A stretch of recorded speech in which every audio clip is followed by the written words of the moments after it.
नमस्कार। कभी सोचा है कि क्या एक अकेला वाक्य, बस एक लाइन, हमारी समझ की पूरी दुनिया को बदल सकता है? तो आज हम कुछ ऐसा ही करने वाले हैं।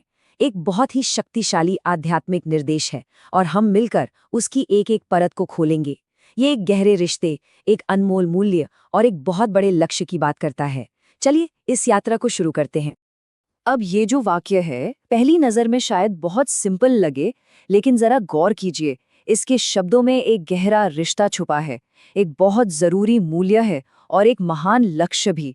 ये सिर्फ कुछ शब्द नहीं है, बल्कि एक आध्यात्मिक सफर पर निकलने का निमंत्रण है। तो मतलब इस पूरे निर्देश का जो सार है, वो 3 मेन आइडियाज में है। पहला, ज्ञानी आत्मा बच्चे। दूसरा, पिता को प्रिया। और फिर आखिर में ज्ञान का सागर बनना।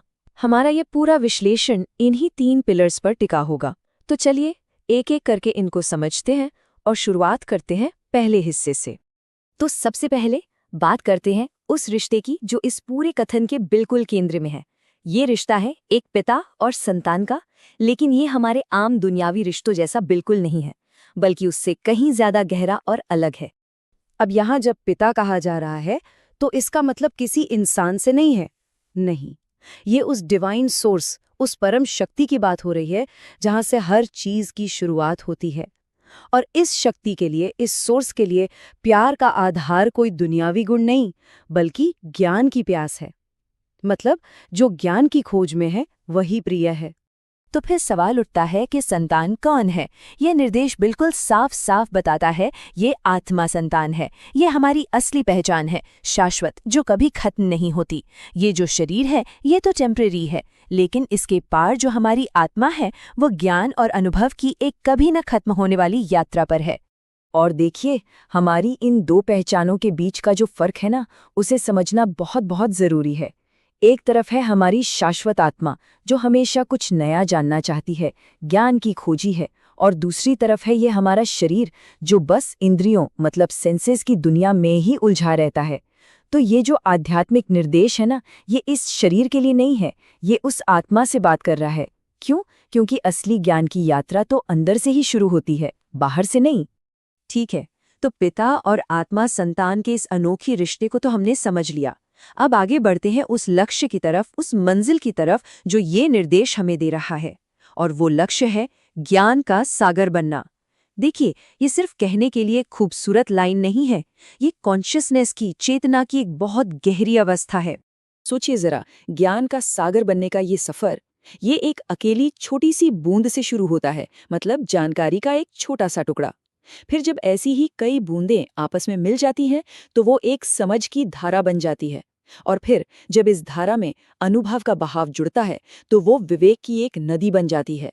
और आखिर में जब यही नदी अनंत में जाकर मिल जाती है, तो वो है ज्ञान के महासागर की अवस्था, एक ऐसी स्टेट जो बहुत गहरी है, विशाल है और अपने आप में पूरी है। तो पॉइंट यहाँ पर यह है कि असली मकसद सिर्फ इन्फॉर्मेशन कलेक्ट करना नहीं है।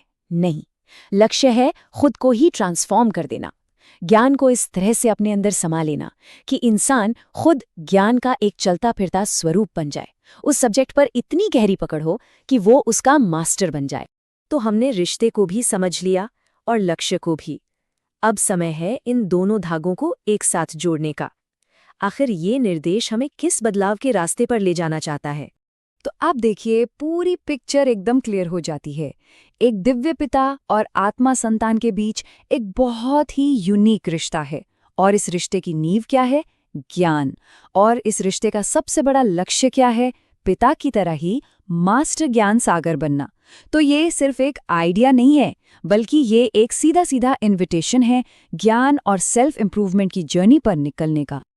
अब जरा इसी वाक्य को एक बार फिर से देखिए, एक नई नजर से। इस पूरी समझ के बाद क्या इसके शब्द पहले से कहीं ज्यादा गहरे और मीनिंगफुल नहीं लग रहे? अब ऐसा लगता है ना कि हर एक शब्द का अपना एक वजन है, एक पर्पस है, और ये सब मिलकर एक बहुत ही पावरफुल मैसेज बना रहे हैं। और ये पूरा विश्लेषण हम एक बहुत ही जरूरी सवाल पर लाकर खड़ा कर देता है।